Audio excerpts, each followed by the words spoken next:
Alternativa Sonora.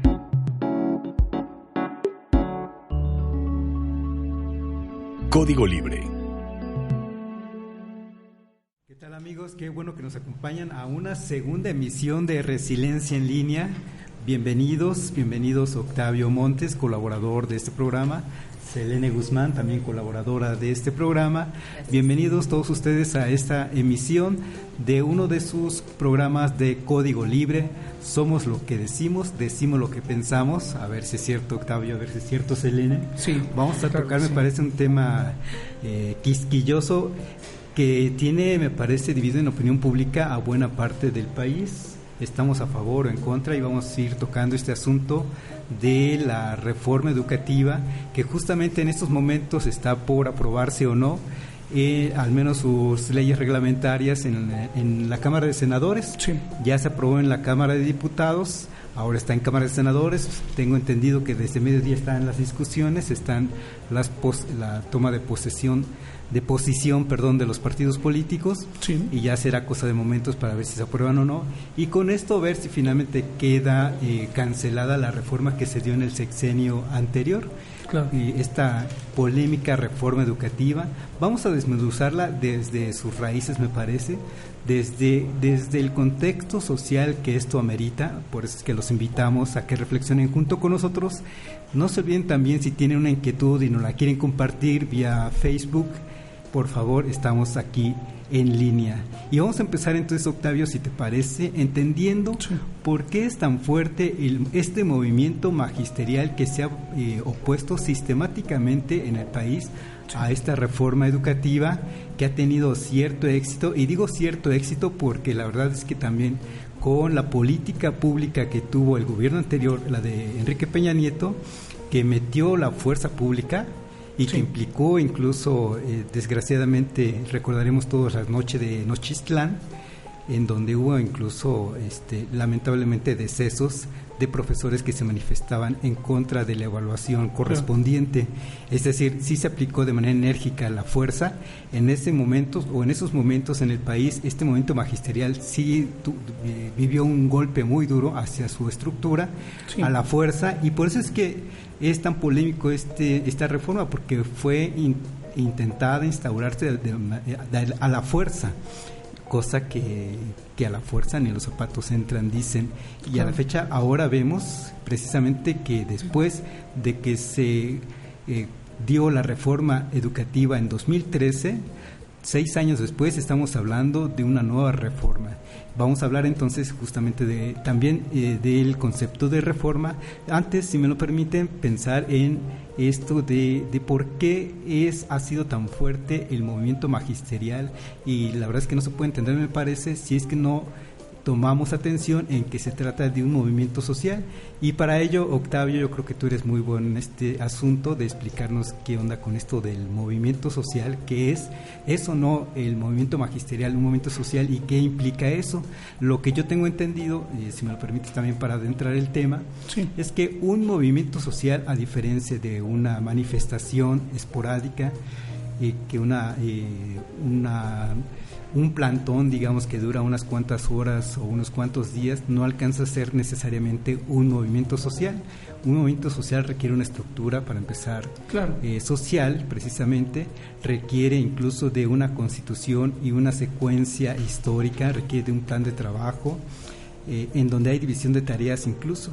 Pero lo que me llama la atención es que las definiciones que se pueden encontrar en cuanto a movimiento social es que, para empezar, es antineoliberal, es anticapitalista y surge a raíz de un conflicto. Vamos, si les parece entonces, Selene, Octavio, ir desmenuzando este asunto. Si quieres empezar, Octavio. Muchas gracias. Dos cosas fundamentales. Una es que a mí me gusta mucho ir a los conceptos, como la vez anterior, ya me irán conociendo poco a poco. Me gusta el análisis de los conceptos porque me gusta ser crítico en ese aspecto. Es decir, el marxismo lo que plantea mucho es el ser crítico, pero no es solamente atacar una cosa, sino más bien invertir los valores. Eso es a lo que nos estamos refiriendo. No solo lo hace Carlos Marx, también otros filósofos anarquistas, el mismo Nietzsche. Es decir, el hablar de crítica es hablar de conceptos, lo que te quieren decir en el concepto y lo que te quieren hacer creer en el concepto y lo que realmente viene dentro de este concepto.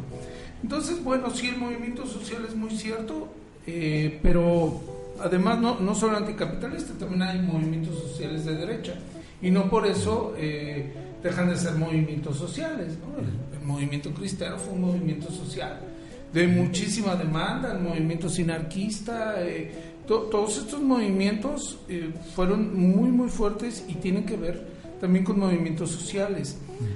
Lo que tiene que ver es conflicto, tiene una historia y algo muy importante, que es la organización, el poder en organización, y las organizaciones tienen que ser colectivas. Y otra cosa muy importante que hay que precisar es que los movimientos sociales obedecen a una acción y al cambio de algo en específico. Pueden ser movimientos sociales revolucionarios y pueden ser movimientos sociales reformistas, es decir, y aquí viene el concepto de reforma, y por eso reforma educativa. La reforma, a diferencia de la revolución, lo que te dice es solamente cambiar ciertas cosas sin que se afecte la estructura, ¿sí? Es decir, vamos a reformar. Los reformistas, como los socialdemócratas, a diferencia de otro tipo de socialistas o movimientos de izquierda, es que lo que te dicen es solo vamos a hacer unos cambios sin que la estructura se afecte. Por eso es que se le llama reforma. Es decir, hacer cambios y hacer cambios organizados para que se conserve y se mejore la estructura. Lo que buscan es que la estructura mejore. La estructura que tienen los sistemas educativos cada vez más y en casi todos los países tienden al desarrollo del capitalismo. En 1968 surge la primera ruptura que no alcanza a ser tan revolucionaria, pero es un movimiento social que tiene muy mal término y que se sigue para 1971 en México, y es precisamente cuando las clases medias lo que quieren es reestructurar el sistema. Buscan el socialismo y ahí es donde viene la violencia tremenda y fuerte, porque el sistema en ese momento, el sistema gubernamental mexicano, no acepta ese tipo de cambios. Los maestros, los profesores, la gente de educación, bueno, surge en un plantel educativo, 2 o 3 planteles educativos al mismo tiempo, y también las derechas, también la Ibero y otras universidades de derecha y particulares también forman parte de ese movimiento. Entonces hay que entender que los movimientos sociales buscan transformaciones y cambios, ya sea mediante la revolución o ya sea mediante la reforma. Eso es una cosa que hay que tomar muchísimo en cuenta. Y otra cosa de los movimientos sociales que muchos ya no se acuerdan es que los movimientos sociales, una vez que logran su objetivo inmediato, se tienen que deshacer. El problema de los movimientos sociales es que generalmente, ves que lo platicamos la semana pasada, el movimiento social o los movimientos ciudadanos o los movimientos de regeneración nacional se acaban convirtiendo partidos, se acaban convirtiendo sindicatos, se acaban convirtiendo organizaciones duras, en ocasiones gubernamentales, porque cumplen con esa reforma y en parte se forman o se conforman como ese Estado y forman parte nuevamente del Estado. Entonces, si se toma en cuenta que este movimiento magisterial es un movimiento social, lo que busca y lo que hay que entender es que es un movimiento, aunque es de izquierda, es un movimiento que piensa institucionalizarse, porque al final de cuentas la educación se busca como una institución. Entonces hay que verlo así. Ese es el movimiento social que se ve. Y el siguiente es lo de la reforma, la famosa reforma educativa. Lo que se busca es dentro del mismo sistema, un cambio que tenía que ver con el individuo, es decir, con el desarrollo y con la mejora individual. Esto a los gobiernos de corte capitalista y de corte neoliberal, como estábamos hablando desde la otra vez, y en los medios de comunicación, lo que buscan es el individualismo, y es decir, buscan certificaciones y buscan mejorar al individuo. Una de las diferencias, y ahorita ya nos lo va a platicar Selene más con mayor detalle, yo creo que una de las grandes diferencias es que las mejoras, las evaluaciones, las calificaciones y todo lo que se da en este sistema educativo es la mejora del individuo, no de las colectividades. Y ahí está el primer error. La educación debe ser colectiva. Más que pensar en laica, gratuita y todo este tipo de cosas, hay que pensar en que lo que se debe educar es a los pueblos, no a las personas, no a los individuos, porque aquí es donde van a generarse las individualidades y los conflictos, ¿no? Entonces yo creo que lo que se busca en un primer momento en estos movimientos son el conjunto, las colectividades, las sociedades, y tiene que ver un poco con las educaciones de tipos anarquistas y educación de izquierda o educación socialista. En estos términos, los mismos sacerdotes en la época de la colonia en México lo que buscaban era una educación social en conjunto, comunitaria.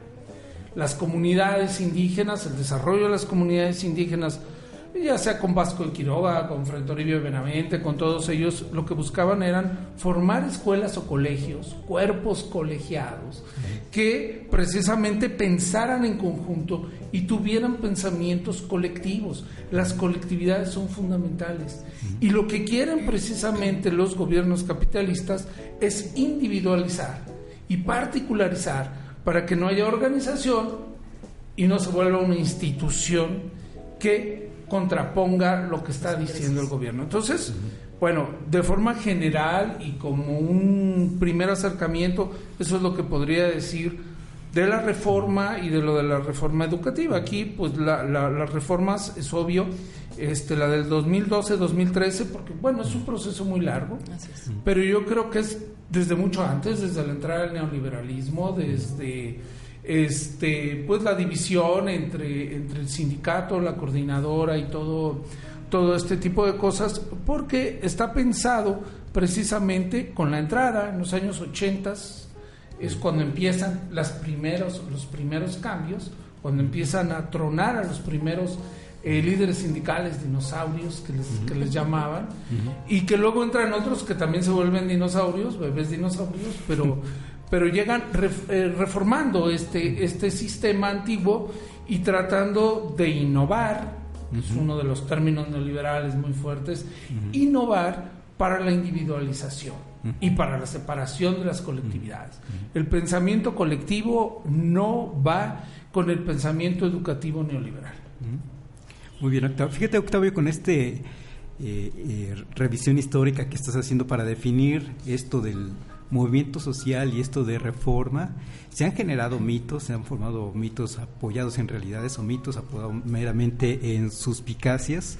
Ahorita Selene también nos va a ayudar a definir esto de los realidades y mitos sobre la educación en México, pero retomaste cosas o puntos o términos que todavía a la fecha o más a la fecha, en un mundo en donde está globalizado y en donde el discurso se ha globalizado y ese discurso incluye cosas como la innovación, términos como la innovación, términos como lo dijiste, la certificación, en fin, hay otros términos que todavía o a la fecha ya causan escozor. Hablabas de marxismo, por ejemplo, y muy cierto, en el 68 hubo un movimiento social importante, pero también a partir de esos años en México y en América Latina, y como también lo comentábamos en el programa anterior, hubo una férrea lucha para que precisamente esas ideas comunistas, porque de repente se llega a confundir, socialista es un comunista es algo malo y entonces no lo queremos en México y entonces por eso las represiones tan fuertes. Y un anarquista peor, ¿no? Y justo estamos viendo ayer, antier, cómo es que el Estado mexicano le pidió perdón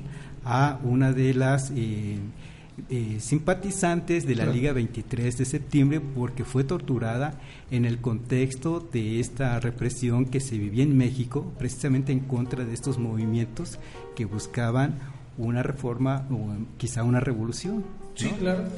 Bueno, y en esto los mitos, yo he escuchado, y esto lo escuché directamente de profesores de la CENTE en una invitación a un foro público en donde estaban las personas de la CENTE, un sector, invitados de la Secretaría de Educación, que no llegaron, ¿no? Pero los de la CENTE no dejaron de aprovechar para dar su discurso público, porque esos foros públicos siempre se aprovechan o siempre se tienen que aprovechar. Y dijeron en esos momentos algo que yo dije, esto me tiene que preocupar o no. Ustedes para eso están aquí, para que me digan, tranquilo, Carlos, aquí, Vamos a tranquilizar. aquí todo está tranquilo y aquí no veo ningún problema. Ellos dijeron así de entrada, somos marxistas leninistas, y esto pues a mucha gente en México les va a preocupar, ¿no? Porque si algo ya no quieren es saber de marxismo. Hay escuelas incluso en donde ya básicamente está prohibido hablar de marxismo, Claro. ¿no? Yo sí, la verdad es que sí sentí un poquito de escozor, dije, ay caray, así tan francos son, porque como dices, hubo todo un proceso histórico en el que se tuvo estigmatizada la UNAM, que formaba marxistas, ¿no?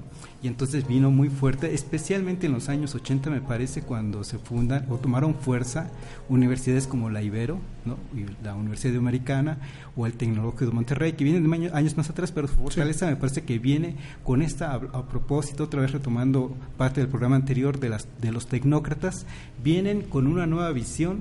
Este mundo requiere de un nuevo lenguaje, y no es el inglés, sino que es hablar el idioma monetario, por ejemplo, Exacto. el idioma de la modernidad, el idioma de la innovación, y entonces no nos está sirviendo este lenguaje marxista y vamos a cambiar otra cosa. Sí, y que desde era los lo que veníamos platicando, ¿no? especialmente en los años 80 empezó a tomar fuerza esto, y actualmente me parece que lo que domina, o al menos estará a mitad y mitad, pero sí domina de manera importante este lenguaje globalizante, este lenguaje neoliberal, Claro. este lenguaje que habla de modernidad, que habla de emprendurismo, y que muchos chicos lo tienen muy introyectado, lo tienen muy bien definido, Sí. están convencidos de ello.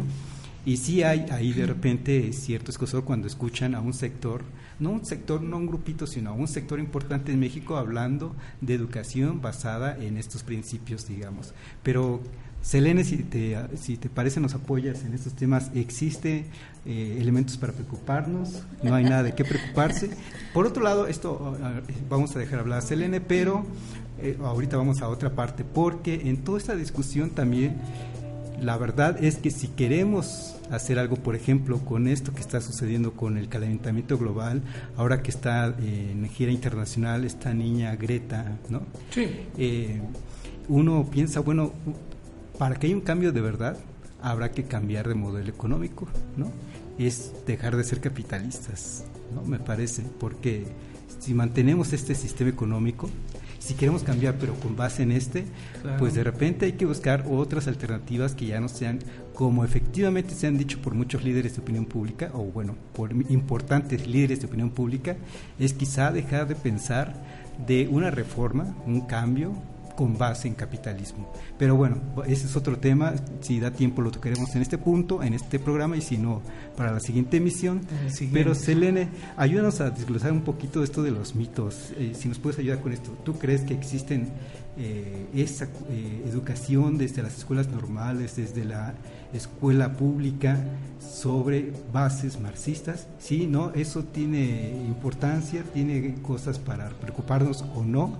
Simplemente es una corriente más, es una forma de educar más. Se está llevando en las escuelas públicas en México o no, y otros mitos, si nos ayudas a ir a resolviendo, como decía Octavio Montes, a los nuevos funcionarios públicos con este perfil neoliberal. Les gusta esto de las certificaciones y lo metieron en la reforma educativa que ahora está a punto de fallecer. Lo metieron como evaluaciones, más comúnmente como evaluaciones en donde la intención era: no acreditas como profesor, entonces te vamos a tener que despedir, cosa que también aplaudieron muchos mexicanos, porque la verdad es que estamos con una carencia de oferta de plazas que todo el mundo está pidiendo oportunidad de tener una plaza, ¿no? Y vimos también cómo efectivamente los profesores, gente formada, no necesariamente normales, pero sí con carrera para una planta docente, también querían estar concursando precisamente por estas plazas, lo veían a bien estas evaluaciones, estas certificaciones, pero para empezar entonces, con esta caída de la reforma educativa de 2013, se están eliminando las posibilidades de que se evalúen a los profesores o no, Selene. Selene, que conoce muy bien este sistema educativo en México. Bien, pues muchas gracias por eso. Lo conozco en formas distintas a las que parece que lo conocen ustedes, que lo conocen muy profundamente. También lo conozco de manera un poco más práctica, vamos a decirlo de esta forma. Y bien, yo quisiera empezar por la pregunta que haces de si debemos preocuparnos o no. Y yo diría, yo me preocuparía mucho como ciudadano, sin importar a qué sector específicamente pertenezco, si el maestro, que es un agente que está dentro de las aulas y que finalmente es en quien deriva toda una reforma o todas unas reformas, o cada vez que hay un sexenio nuevo y va a haber reformas diferentes, que es él quien va dentro de las aulas a ponerla en marcha o no. Yo me preocuparía si ese docente no opina, si ese docente no está en un movimiento social o no se siente parte de un movimiento social. Ahí sí me preocuparía, porque es quien va a llegar realmente a una transformación o no del país. ¿Por qué? Porque las leyes pueden estar lo mejor escritas, lo mejor discutidas, en los foros pueden haber ido padres de familia, docentes, directivos, empresarios, quien gustes, si quieras. Sin embargo, si en el aula, que es quien debe estar el docente impartiendo estos conocimientos, despertando esa voluntad en los alumnos, esa empatía con los padres de familia, con los directivos, armando estas como redes sociales con la comunidad, y él no se siente parte, él no habla, él no participa, él no se siente crítico, creativo y todo lo que dice el programa, o sea, esto no va a ningún lado, pues. Entonces, creo que empezando por ahí, al docente, en la reforma anterior, y hablando de reformas y de si nos debemos preocupar o no, el docente fue realmente perseguido. Fue una persona a la que se le atacó, a la que se le culpó de si la educación estaba bien o no, y era el único culpable. Tan es así que había una evaluación, vamos para el lado de la evaluación, que había una evaluación punitiva, porque eso era una evaluación que te castigaba si como docente tú no conocías, teóricamente hablando, porque era un examen que duraba horas, el que tú tenías que contestar, si tú no conocías ciertos conocimientos, que un grupo de personas se sentó y dijo, estos conocimientos son los que debe dominar un docente de educación básica, ¿no? Entonces, aquí habría que analizar con qué objetivo hicieron ese tipo de examen de esa manera, pero además lo digo como docente de aula, docente de grupo, docente de primaria, es un docente, puede saber mucho teóricamente, muchísimo, o sea, puede tener el conocimiento al dedillo, sin embargo, puede no ser quien lo aplica de mejor manera en la práctica. En la práctica es donde un docente realmente va a dar de sí o va a sacar de sí lo mejor que puede para transmitirlo, para sacarlo de sus alumnos. Entonces, no es la parte teórica la más importante, es una parte muy importante, sí, sin duda, es decir, si yo no conozco las tablas de multiplicar como docente, pues va a ser muy complicado que mis alumnos las aprendan, que yo las pueda trabajar con ellos, es decir, tengo que tener ese conocimiento como algo básico, la parte teórica, sin embargo no es lo más importante, la parte más importante es cómo yo metodológicamente tengo las herramientas para hacer que ese alumno, aparte de que yo tengo ese conocimiento, lo despierte en él, lo pueda trabajar, lo conozca, lo adquiera, lo haga suyo, lo sienta como algo práctico para que le pueda servir en la vida.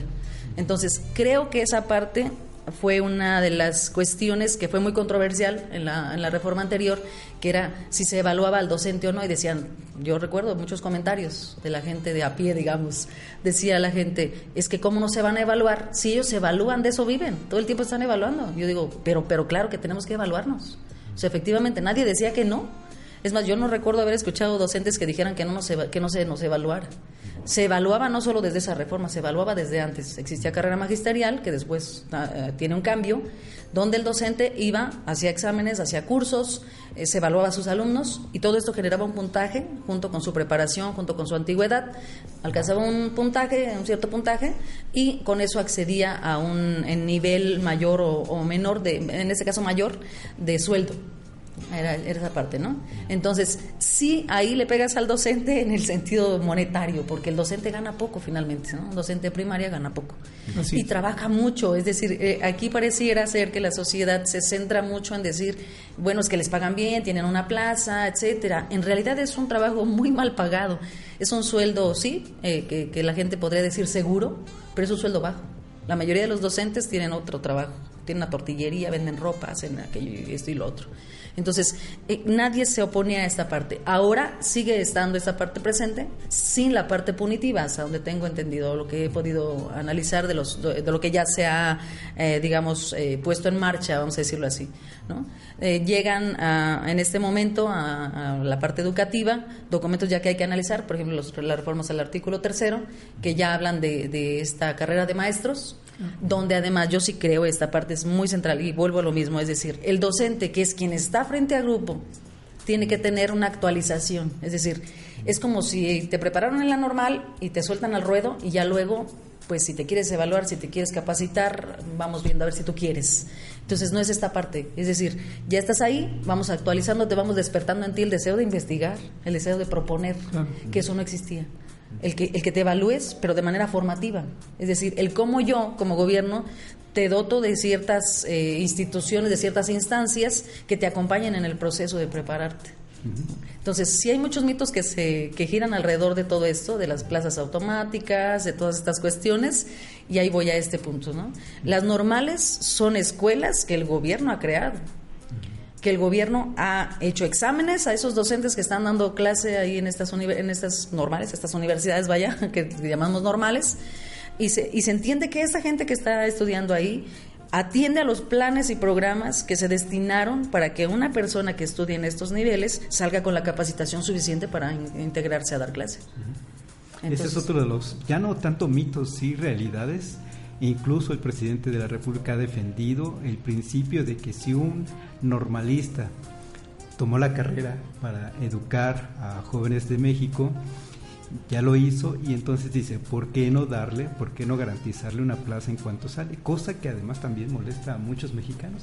Volvemos al asunto de que, claro, me parece, son tan pocas las ofertas de trabajo respecto a la demanda que se tiene de ellas, que todo el mundo quiere estar concursando por esta bolsa de plazas, y entonces, para empezar, no les gusta la idea de que en cuanto sale normalista de su formación en una escuela normal, automáticamente tenga una plaza asegurada. Y el presidente de la República puso un ejemplo. A ver, un militar que estudió medicina, que estudió aviación, sale con un grado militar y sale con una plaza asegurada, vamos, ¿no? Como dices, en este caso estamos hablando de una formación del propio Estado, formando sus cuadros que van a generar, ahorita vamos a ese tema más adelante, que están formando, cuál es la intención del gobierno mexicano con la formación de estos militares, o con la formación en este caso de estos normalistas. Me parece que generar buenos ciudadanos, digamos, a secas, ahorita vamos a ese tema, pero el otro, ya no tanto mito, sino una realidad, y a ver qué nos puede decir, Selene, tu opinión. ¿Se les debe de garantizar una plaza a estos egresados de las escuelas normales o no? Bien, aquí es importante, para empezar, hablando de la parte económica que se vive en el país, es decir, una plaza te garantiza que tú tengas un sueldo estable, si bien no alto, sí estable, y mucha gente dice, bueno, es que deberían entrar por vocación, y yo digo, bueno, un arquitecto, ¿cuántas casas ha hecho antes de ser arquitecto, por ejemplo, ¿no? La vocación a veces tú la adquieres mucho a partir de lo que ves. Muchos somos maestros porque nuestros papás son maestros, entonces de ahí van haciendo como este interés, porque además es lo que ves en casa. Aquí a lo que voy es decir, cuando tú ya tienes un estudio a partir de 4 años más o menos, que es lo que dura la carrera para ser docente, y tú te has preparado, has estudiado todo lo que ahí se te pidió para ser docente, y que tú ves que además es algo que va a llevarte a ser un buen elemento para la sociedad, para los niños, para que aprendan, creo que tienen todo el derecho a tener una plaza automática. Lo pongo de esta manera y quiero hacer esa comparación. No sé qué tan acorde sea o qué tan de acuerdo estén conmigo. Por ejemplo, en la reforma anterior se hablaba de que cualquier profesionista podía ser docente frente a las aulas. Eso decía la reforma, ¿no? Cualquier persona pasando un examen podía, con cierta preparación didáctica, pedagógica, podía dar clase. Y entonces yo escuchaba a mucha gente, no, pues genial, o sea, yo puedo hacer el examen y puedo dar clase. Y entonces ahí la vocación pareció como desaparecer, ¿no? Ahí como que dijeron, la vocación no nos importa, que tengan los conocimientos, eso es lo suficiente. Sin embargo, voy a esto. En las áreas, por ejemplo, administrativas, también querían que estuvieran personas que no fueran docentes, es decir, el docente era para estar en el aula y tan. No había otra área donde se pudiera desempeñar como la administrativa. Y tenemos el caso, por ejemplo, aquí en la región de niños que son migrantes, que van mucho a Estados Unidos, o también que son hijos de jornaleros, que también tienen esta migración aquí interna en el país. Pero, por ejemplo, si tú como docente tienes a estos niños, ves que llegan sin un solo documento. No llegan con acta de nacimiento, con la CUR, con nada, ni siquiera con un comprobante que estuvieron en tercero de primaria, nada. Y si tú como docente, antes la norma decía que tú tenías que pedir la documentación a ese niño, si no traía la documentación no lo aceptabas. Sí. Entonces con la mano en la cintura puedes decirle al niño, ¿sabe qué? Pues no trae la documentación, a la mamá lléveselo, ¿no? O hasta que no me traiga todo, aquí lo aceptamos. Si alguien no tiene la sensibilidad de haber estado en un aula y ver a esos niños como no tienen para comer, o sea, se trasladan de un lado para otro, viven en casas de hule, de cartón, son niños que si bien se los llevan en enero, los vuelven a meter a la escuela hasta el otro septiembre, en verdad no se los llevan a otra escuela en ese tiempo. Entonces, si tú no tienes esa sensibilidad de haber tocado ese entorno con esos niños, no conoces esas realidades y nada más lo ves desde el otro lado, es decir, a mí no me entregan papeles, no entran aquí. Ahorita la norma ha cambiado, es decir, ahorita puedes aceptar a un niño sin un solo documento, es más, sin la CUR, por ejemplo, ¿no? Y esto es algo muy bueno en el caso de estos niños, porque cuanto más tiempo pierden, son niños, no son capaces de entender qué pasa con ellos mismos. Entonces, aquí sí creo, en estos temas que son como tan sensibles, vaya, que la vocación se va adquiriendo ahí en la misma práctica. Es más, yo puedo sentir que tengo una gran vocación desde antes de entrar, y ya cuando entro me doy cuenta, en verdad, que aquello te toca, porque no hay manera de que lo eludas. Entonces, sí creo que esta gente tiene todo el derecho, la gente que estuvo ya en una normal, de que si está la plaza, se pueda otorgar la plaza automática, porque nada se quita, es decir, ya estando ahí, me ha tocado ver muchísimos casos de gente que ya estando ahí lo hace y lo hace con toda la entereza, con todas las ganas del mundo de sacar el trabajo adelante. Claro, pues hay también sus excepciones, como en todas las profesiones, ¿no? Pero no puedes generalizar por algunos el que nadie merezca una plaza automática, todo lo contrario. Yo estoy a favor de eso. Octavio, ¿tu opinión respecto a este mismo punto? Pero déjame agregar además una reflexión que me surge con lo que está comentando Selene. Justamente la semana pasada creo que tú y yo coincidíamos en que el actual presidente de la República es neoliberal. No mucho, pero bueno, ajá, sí. Y es, al menos me parece que a mí sí, en lo personal creo que sí, es neoliberal y es un tecnócrata, y no lo hablo en el sentido peyorativo, lo hablo ya como lo comentamos en la transmisión pasada. Un tecnócrata es una persona que toma decisiones según el mejor uso o el uso razonado de los recursos de los que dispone. En fin. Yo creo que si se lo dices, no creo que... Pero si hay una medida antineoliberal, que se puede decir, esta sí es una medida antineoliberal, es decir, como presidente de la República, los normalistas que forman el Estado mexicano tienen su plaza asegurada, cuando precisamente muchos mexicanos no quieren que se les dé el pase automático, digamos, ¿no? Claro. Bueno, dos cosas fundamentales. Te decía así como en broma, pero sí es muy cierto, el discurso de Andrés Manuel es totalmente antineoliberal. Cuando sube al poder, o cuando da su primer informe, digamos, luego ganando, al siguiente día hace una crítica fuertísima al neoliberalismo, y habla del neoliberalismo fuerte. Mucha gente que está en su gabinete formó parte del gobierno neoliberal de Ernesto Zedillo. Olga Sánchez Cordero dijo que uno de los mejores presidentes, porque todavía Andrés Manuel no era presidente, que había tenido México era Ernesto Zedillo. Esteban Moctezuma fue secretario de Gobernación en tiempos de Ernesto Zedillo, en tiempos neoliberales muy, muy fuertes. Eso es muy cierto, o sea, eso es lo que te estoy comentando, o sea, sí hay un equipo fuerte atrás de gente que estuvo con el neoliberalismo. De eso a que Andrés Manuel sea un presidente neoliberal, yo creo que hay que ver ciertas cosas y hay que ver qué tanto, o sea, es parte de un equipo. Creo que tiene que ver un poco con la reforma, porque también hay que verlo así. Su admiración al presidente Juárez te habla de un presidente reformista, no revolucionario.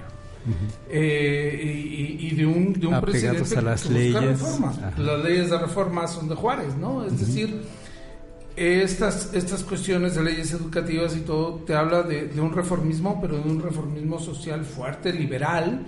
Él siempre se ha hecho llamar liberal por encima de ser de izquierda. Él siempre ha dicho, yo soy liberal, yo Juárez, y el discurso es Juárez.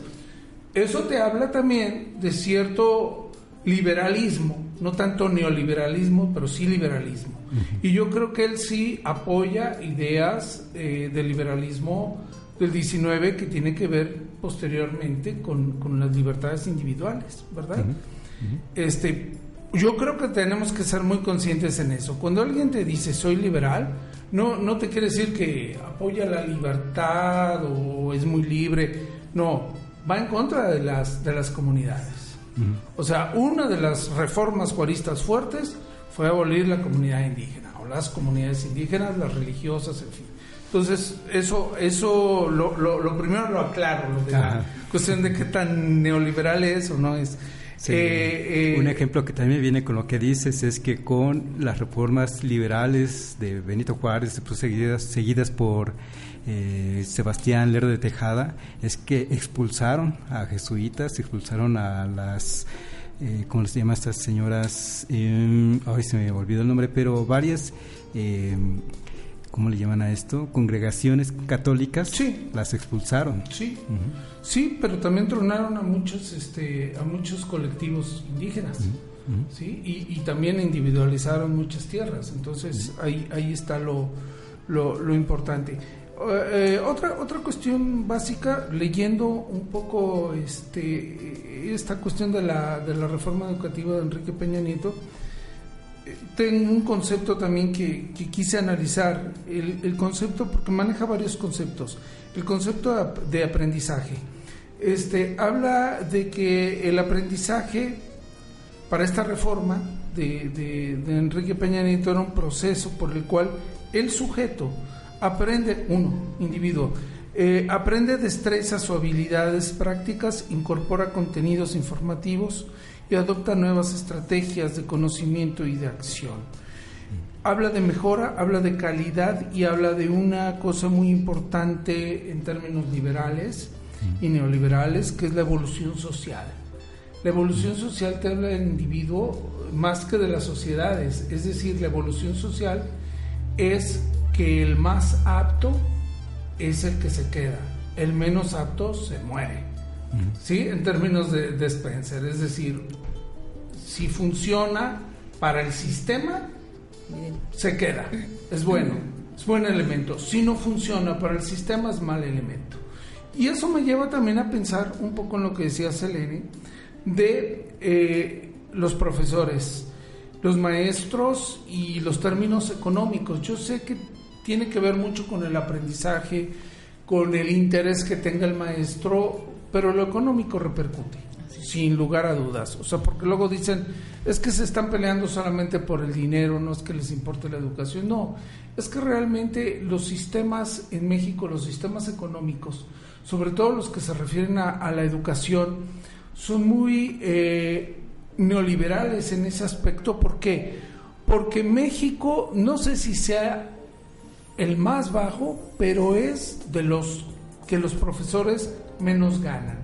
Si nos vamos a los países que siempre nos ponen de ejemplo, España, Chile, Suecia, etcétera, los profesores de educación básica son muy bien pagados, porque se les toma en cuenta precisamente, y eso tiene que ver con la educación de calidad, que no solo dan clases en el aula 8 horas, sino que tienen que preparar clases después. O sea, si a un deportista solo se le pagara porque gana una carrera, ganaría muy poco. Se le paga toda la preparación, y vemos Estados Unidos y los países que siempre ganan medallas en deporte, es una preparación, Cuba, es una preparación bárbara que siempre está pagada y siempre está muy bien remunerada. ¿Por qué? Porque esperan resultados, pero con base a una preparación. Aquí solo se les paga sus 8 horas y tienen que vender ropa y tienen que hacer todo esto que dijo Selene, y eso no es muy bueno tampoco para la calidad, porque tengo que estar pensando en cubrir lo suficiente de mi gasto, y a veces no preparo bien la clase porque estoy en otro trabajo, ¿verdad? Entonces yo creo que la cuestión de la remuneración es muy importante, es muy muy importante, y tiene que ser tomada en cuenta, y es los términos, si les da miedo decirlo marxistas, pues es el término de los salarios, y es el término del trabajo remunerado, y es el término de todo ese excedente de trabajo del maestro en preparar una clase, a dónde se va y a quién beneficia. Pues es un ahorro que el sistema educativo, ya sea particular, porque los particulares también pagan poquito, muy poco, los que no te explotan, como esas universidades grandotas, te pagan muy poquito, o te explotan o te pagan poco. Entonces estas cuestiones sí deben de tomarse en cuenta con base, y por eso es que no quieren el análisis marxista, porque el análisis marxista más que nada no es tanto que te vuelvas ateo y que te vuelvas... No.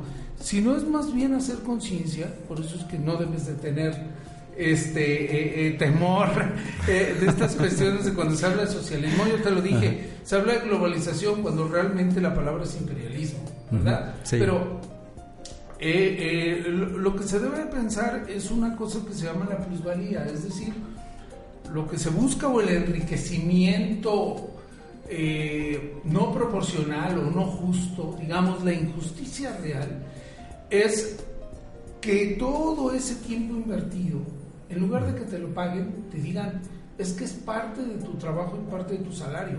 Ahí hay un problema. Tú tienes que prepararte, por eso tiene que ver con la educación, la preparación, para transmitir conocimientos. El transmitir conocimientos es una responsabilidad ética, ¿verdad? Entonces, la educación tiene que ver con la transmisión de conocimientos y de experiencia, como dijo Selene, ¿no? No solo de teoría. ¿De qué te sirve? Y bueno, ahí viene una crítica a las políticas nacionalistas mexicanas de los años 40 y 50, a Vasconcelos, que te den a leer la Ilíada, la Odisea. Imagínate que te empiecen a hablar de la Ilíada en el desierto de Chihuahua, donde el mar no hay. Entonces, es decir, que te pongan ejemplos de cultura occidental, de cultura europea, de cuestiones de competencias. Las competencias son muy importantes y todo este tipo de cosas, cuando las realidades son otras. Y cuando el verdadero conocimiento, yo creo que debe de ser el conocimiento de los contextos y las localidades. Ahí yo tengo diferencia con el marxismo, el socialismo y con el comunismo, porque el marxismo, el socialismo y el comunismo también son pensamientos globales. Es decir, son metarrelatos y son pensamientos globales, y el comunismo tiene que ser aplicado en todo el mundo. Yo pienso que debe ser de acuerdo a cada contexto, a cada particularidad. Los ejemplos que dio Selene son fabulosos, porque te habla de que cada realidad es diferente, y el conocimiento tiene que ser aplicado primero al entorno. El muchacho tiene que entender primero el entorno, ya después tiene que entender cuestiones que tal vez nunca va a aplicar. Entonces tiene que ver con la aplicación de ese conocimiento y la transmisión de ese conocimiento. Eso es lo que les da miedo a la gente, que los enseñes a pensar, que los enseñes a ser conscientes y que los enseñes a ser críticos. Críticos hasta de la misma persona que te está enseñando. Y yo creo que eso es fundamental. Entonces, todo esto del progreso, la profesionalización, porque al final de cuentas también se me hace ridículo que en el caso mexicano, el ideal de todo mexicano, así se lo preguntes a un campesino o así se lo preguntes a un profesionista, el ideal de la educación es que tu hijo sea profesionista. En los años 60, 50, mis padres transmitieron ese tipo de educación y decían, La herencia más importante es que mi hijo tenga un título, y ahora dices, híjole, pues el título ¿para qué sirve? Para colgarlo en el taxi, en la combi, en el metro. En la realidad urbana es esa, ¿verdad? Entonces, sí tiene que ver mucho también con que esta cuestión de la educación y la profesionalización no es lo mismo. La profesionalización y la certificación de ser profesional y todas estas cuestiones de calidad son muy injustas. Realmente son injustas, y creo que la educación tiene que ser, por ejemplo, el que más gana. Sus ejemplos que siempre dan en Suecia, en esto, no es un profesionista, es un técnico en elevadores, es un técnico en barcos, es gente que arma motores, y aquí no se les toma en cuenta, porque no tiene que ver con calidad. Se critica, se le dice a una persona, cuando se le quiere insultar, se le dice que es albañil, o se le dice que es trabajadora de casa, en fin. Es decir, esos son los insultos, y eso tiene que ver mucho con la educación y con la formación de la educación y el respeto. Entonces, si no se educa desde esa forma de conocimiento básico, pues estamos perdidos y nos estamos dedicando a competir. Y el incremento del bullying es precisamente el buen resultado que está teniendo esa reforma neoliberal educativa, el individuo. Y te van a criticar que si eres gordo, que tu color de piel, que si eres chaparro, que si eres alto, que si eres burro, que si eres listo, pero siempre el individuo va a ser criticado y minorizado para que no haya un poder conjunto que se contraponga a los designios de los sistemas capitalistas, ¿no? Sí. Octavio, Selene, fíjense que el tiempo está volando, ya son 8:45 y todavía faltan varios temas. Creo que uno de los temas que le interesaban a Selene se va a quedar pendiente para una agenda que estamos armando. Bueno, finalmente la vamos a reagendar. Carlos, hay otros temas que también vamos a reagendar que están saliendo de aquí para otros programas, lo cual es muy bueno. Se nutre la agenda para este programa, para esta resiliencia en línea, seguir haciendo resiliencia, seguir haciendo catarsis y sacar algo bueno al final. Ojalá que sea así. Pero Selene, otro mito que sí le interesa al público, esto de se acusa, ya sea la CENTE, ya sea esta nueva reforma que está entrando a partir de hoy, tal parece, sobre el control de plazas de la CENTE. ¿Va a ser así o no va a ser así? Y si además quieres agregar un punto o una opinión sobre lo que acaba de decir Octavio sobre el bullying en las escuelas públicas, o en las escuelas en general, o en la educación en México en general. En general, es en todas, esa es la realidad. Y voy a empezar por este punto de lo que habla Octavio, que me parece tan interesante, porque en verdad es algo de lo que se sufre mucho en el magisterio. Es decir, imagínate a un maestro con doble plaza. Doble plaza es, entras a las 8 de la mañana, hay que estar antes, sales 12:30, entras a las 2 y sales 6:30 de la tarde. ¿A qué hora además eres papá? ¿A qué hora además eres esposo? ¿A qué hora además eres hermano, hijo, etcétera? Cuando además no solamente vas a dar clases, sino vas a planear. Y además planeas solo, porque ahí vamos a hablar de esa parte, ¿no? El docente trabaja en solitario. Ya que llega a la escuela es métete a tu salón y de ahí no sales. Entonces trabajas en solitario. Y entonces, ¿cómo vas a abonar o cómo vas a trabajar en un entorno comunitario? O sea, volvemos a lo mismo. ¿Cómo yo voy a hablar de algo que no domino, que no tengo, que no soy? O sea, yo estoy trabajando en solitario. ¿Cómo le puedo decir a los alumnos que trabajemos en equipo? Si en mi escuela yo no trabajo en equipo porque me meto a mi salón todo el día. O sea, no hay manera de hacer eso. Entonces, sí creo que el docente tiene que recurrir a la doble plaza por lo que hablábamos de la parte económica. Porque solamente con doble plaza comes más o menos bien.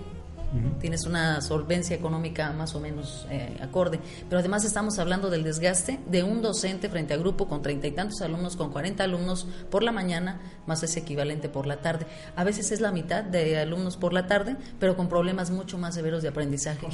Entonces, aquí era uno de los temas que quería tratar, que es el que nos quedará pendiente, y es cómo el docente además es doctor, es secretaria, porque cubre la parte administrativa también. Es decir, el docente no solamente se mete al salón a dar clase, también cubre áreas administrativas. También tiene que estar vinculado con el padre de familia. A veces les digo yo, a veces casi que es hasta prestamista. Entonces, el docente cumple varias funciones, psicólogo, etcétera, etcétera, etcétera, dentro de una misma aula. Entonces, ¿cómo le pides tanto a un docente? Tanto, en tan poquito tiempo. con tan poquito sueldo, con tan poquita actualización o preparación o apoyo, hasta de infraestructura. Recuerdo que alguien decía, por citar nada más un punto y me paso al que sigue, decía una persona, ahora con eso de la inclusión de los alumnos con discapacidad y otros problemas que hay de aprendizaje, por ejemplo, decía, es que yo quise llevar a mi hijo, está en silla de ruedas y no me lo quisieron aceptar. Y lo decía como un reclamo. Y yo digo, qué gusto me hubiera dado poder recibir, no en mi caso, pero un niño o muchos niños como ellos, pero no tienes la infraestructura en una escuela para admitir a un niño donde no hay rampas, donde hay escaleras. O sea, no es que no quieras como docente. Además no tienes la preparación, el acompañamiento como docente para tratar a estos niños y no someterlos a bullying, porque los otros niños son duros, son severos. Entonces ellos son, ¿y por qué andas? Y míralo, y empiezan a poner sobrenombres, etcétera. Hay niños, nos ha tocado el caso, de que hay niños que son así, violentados verbalmente, y no saben que son violentados verbalmente, porque no entienden, no alcanzan a comprender que eso es una violencia, lo que se está ejerciendo hacia ellos, porque están en este entorno que pareciera regular, y sin embargo no pertenecen, y el maestro no sabe cómo acompañar esto, pero no es que no sepa porque no quiere. O sea, esa es una parte importante. O sea, el docente tiene ciertas deficiencias, pero no porque quiera, sino porque el sistema mismo no le permite tener toda este conocimiento, todo este apoyo que le permita ser, no sé, como cobijar todas estas diferencias. Entonces sí creo que es un punto muy importante también, porque el maestro es todólogo, casi que es albañil también en la escuela, ¿no? Selena, antes de que pases al otro punto, sí te vamos a reagendar con este tema, porque me parece por demás interesante. Hoy nos platicaba otra compañera de ustedes también, Nubia Cortés, el caso, ella quiere impulsar huertas escolares. Y en este caso se fue a una escuela en donde hay educación para personas con cierta discapacidad o con capacidades diferentes, como también se dice. Y resulta que era difícil porque en un grupo, lo mismo puede estar un niño de año y medio con alguna discapacidad que un joven de 26 años, pero también con discapacidad en el mismo grupo. Y es complicado, como tú dices, la comunicación de repente, y es complicado la atención tan solo para los mismos niños en la escuela y para un profesor que además de repente no recibió la capacitación para atender a esos jóvenes. Pero eso ¿te parece? Lo agendamos para una siguiente transmisión. Bien. Ahora sí, Selene, el siguiente punto. Sí, lo contesto. Y ese me decías sobre lo de las plazas. Mira, yo creo que los sindicatos, si lo han dicho abiertamente, en este caso la CENTE, lo ha dicho abiertamente desde hace mucho tiempo, está dentro de su pliego petitorio de demandas, el solicitar las plazas automáticas. No tanto el control como tal, porque el control no, ya sería meterse en Honduras muy grandes, pero aquí lo que sí es que se ha solicitado la plaza para los jóvenes normalistas y se ha manejado esta cuestión de las plazas en diferentes sentidos muy complicados de abordar. Te lo digo en lo que yo puedo observar, es esto, que sí se pelea, y yo digo que están en todo el derecho de poder solicitar las plazas que quieran. El gobierno es quien las da finalmente y quien dice bajo qué circunstancias se va a contratar a una persona. El sindicato no puede hacer eso. Es decir, el sindicato no puede decir, pues nada más pídanle que tenga ciertos conocimientos y lo metemos de intendente, alguien que tenga, lo metemos a un aula a dar clase. Eso no lo puede hacer, porque sí hay ciertas normas que te pide la SEP para poderte otorgar una plaza. Entonces ahí sí tampoco se puede hacer así como luego lo que decían, ¿no? Es que yo sé que de alguien que andaba de taxista y ahora ya es maestro. Ajá. Pues sí, pero probablemente tuvo que haber estudiado para luego llegar a maestro. Es decir, sí andaba de taxista, pero seguro tenía la formación. Ajá. Porque no es así, o sea, no es tan sencillo. La gente sí luego conoce, te digo, puede ser que el señor sí anduviera de taxista, por decirlo, ¿no? Y terminó dando clase, pero no es que no tuviera la formación docente. Entonces sí me parece como un punto importante abordar que finalmente el sindicato está en todo el entero derecho de solicitarlo. Finalmente quien otorga o quien cede sí es el gobierno, y además el gobierno sí marca las pautas de cómo te voy a contratar. No es como tan sencillo contratar a alguien tampoco. Eso sí hay que decirlo, ¿no? No es así como de que te voy a mandar a mi primo y acéptalo, no es tan fácil. Eso es lo que hacen los políticos, ahí sí se puede eso. Acá no, acá sí tienes que tener una formación muy específica para el campo que vas a desempeñar. De hecho, algo nada más, déjame lo acoto ahí. Tan es así que, por ejemplo, ahorita quien tiene clave de directivo, por decirte, estaba en una función administrativa, lo están regresando. a que cumpla esa función que tenía, que eso es algo importante, me parece interesante. Claro. Porque si tienes una clave para ser director y ejerces administrativamente algo, o sea, esa clave se está ejerciendo en un lugar donde no corresponde. Entonces sí se está haciendo ahora en el momento actual. Entonces sí creo que es importante que la gente que tiene una clave de lo que sea, pues esté en el espacio para hacerlo. Eso sí me parece interesante y se está haciendo ahora, ¿no? Entonces sí es algo que sí me gustaría, digamos, como puntualizar ahí en ese espacio. Muy bien. Selene, Octavio, si nos acercamos a las conclusiones, si me ayudan por favor a ello. Estoy retomando ideas de lo que ustedes mismos nos han planteado hoy.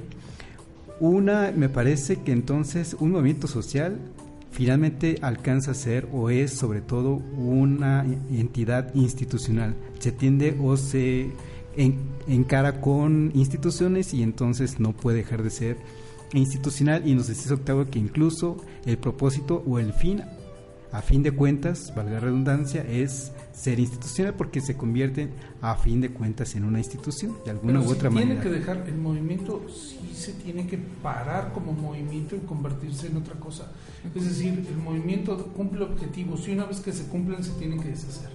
Y ahí viene la añoranza de muchos por decir, bueno, es que ya logramos uno, ahora nos convertimos partido, o ahora nos convertimos gobierno, o ahora nos convertimos Estado. No, esa conversión tiene que ser alejarse de ese movimiento social y formar otro, o formar otra cosa, o formar nuevos objetivos, estarse regenerando, porque si no, pues caemos en las dictaduras, caemos en todos estos problemas. Se triunfa la revolución y posteriormente se vuelven gobiernos más autoritarios que los que estaban anteriormente. Eso es muy importante en los movimientos sociales. Esto tiene que ver también con algo que dijo Selene, lo retomo, dice, no se puede imaginar, dice Selene, no me puedo imaginar ser parte de una sociedad sin pertenecer a un movimiento social. Me parece que esa es una reflexión interesante. Finalmente, las instituciones también son a partir de relaciones de confianza, ¿no? Eso lleva incluso a relaciones de colaboración, de confianza, y se forman instituciones. En este caso estamos hablando de estructuras socioinstitucionales muy importantes para precisamente todo el andamiaje de cómo es que funciona una nación, o en este caso es que cómo puede funcionar México a partir de instituciones de solidaridad, de confianza, ¿no? A partir de esas relaciones institucionales, no necesariamente físicas, sino ideológicas en todo caso. Otra conclusión, si me ayudan, con qué es lo que se tiene que formar con base en una estructura educativa en México. Me parece que unas de las ideas pueden ser, como lo comentabas, Octavio, formar a personas críticas. Otra puede ser formar ciudadanos, formar ciudadanía. Si me ayudas, Octavio, que también eres bueno en esto, ¿qué es esto de ser ciudadano y qué puede ser ciudadano para México? Formar a los pueblos, nos dices. En fin, conclusiones ya, les pido a los dos, nos quedan cosa de 2 minutos. Bien, te agradezco. Yo creo que voy a retomar algo que decía Octavio, que me parece muy importante en esta parte de formar o de llegar a un cierto objetivo como parte de esta visión o de este perfil, vamos a decir así, que se forma dentro de las escuelas. Y creo que lo primerito que no debe faltar en ningún momento es la solidaridad. Es este sentimiento de pertenecer a un colectivo, a una comunidad, a una sociedad. Tú te debes a eso, es decir, tienes que ser empático con el otro. No puedes ir por la vida pensando en solo ganar, en solo ser hábil yo, o sea, en yo, porque estamos en la sociedad del yo, creo. Entonces, del yo ser el mejor, del yo ser el más bueno, del yo ser el que habla más bonito, del yo ser el que tiene estas habilidades para bailar, para cantar, sí, pero eres parte de un colectivo. ¿Cómo te das a ese colectivo? ¿Cómo, si tú tienes esas habilidades y las conoces, no es para hacer menos al otro, sino es para compartirlas con el otro? Creo que eso es lo que debe perseguir todo sistema educativo, ¿no? Como yo, que tengo a lo mejor habilidades un poco más desarrolladas que otro, las comparto, lo que decía Vygotsky, ¿no? Cómo aprendemos en comunidad, cómo aprendemos juntos, pues. Creo que es eso, que no puede dejarse de lado. Gracias, Selene. Octavio. 2 cuestiones fundamentales, además de esta solidaridad y de esta pensar en común y pensar en comunidad.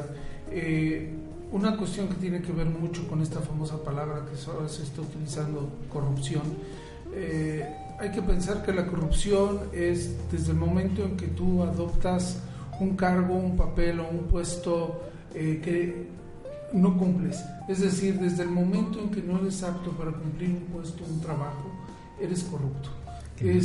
Porque estás haciendo algo que no te corresponde hacer. Y eso tiene que ver no tanto con la cuestión de las plazas o que se les den o que no se les den, sino que creo que tiene que ver con que realmente los profesores cumplan su función, cumplan su trabajo, lo sepan cumplir y lo sepan hacer, independientemente, ya después hablaremos de merecimientos o no, pero yo creo que lo justo y lo que no es corrupción es que los administrativos cumplan administrativos, los docentes cumplan docencia y que sepan hacer y cumplir su papel. A partir de ahí es como se deben de pagar los sueldos y medir esas competencias. Es decir, a partir de que estés haciendo algo que sepas y algo que te guste, te agrade. Muchos maestros están ahí porque les gusta, porque les agrada, porque realmente sienten esa vocación de ser maestros, que cada vez la estamos pues dejando a un lado. A nosotros, a mí en lo particular me gusta muchísimo dar clases, pero es lo que menos retribuye. Entonces a veces estás perdiendo gusto por las cosas y estás dejando de hacer lo que sabes hacer, y te estás volviendo corrupto por dinero. Estás haciendo cosas que no te corresponden. Muy bien, Octavio Selene, y con esto despedimos nuestra segunda emisión Resiliencia en Línea. Gracias a todos los amigos que nos acompañaron en esta hora, gracias a Código Libre como siempre, y bueno, la invitación a que nos sigan en esta transmisión de Código Libre. Somos lo que decimos lo que pensamos. Gracias y nos vemos a la siguiente. Gracias a todos los de cabina, muchísimas gracias a todos los que están ahí atrás. Gracias.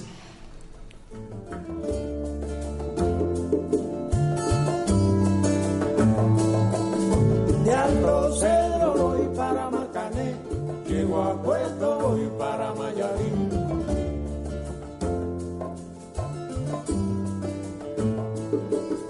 De Alto Cedro voy para Macané, llego a Puerto voy para Mayarín.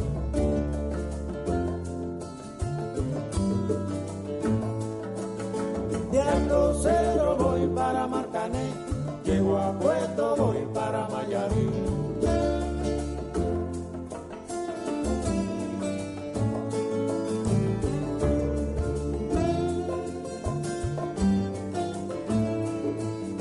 El cariño que te tengo. Código Libre.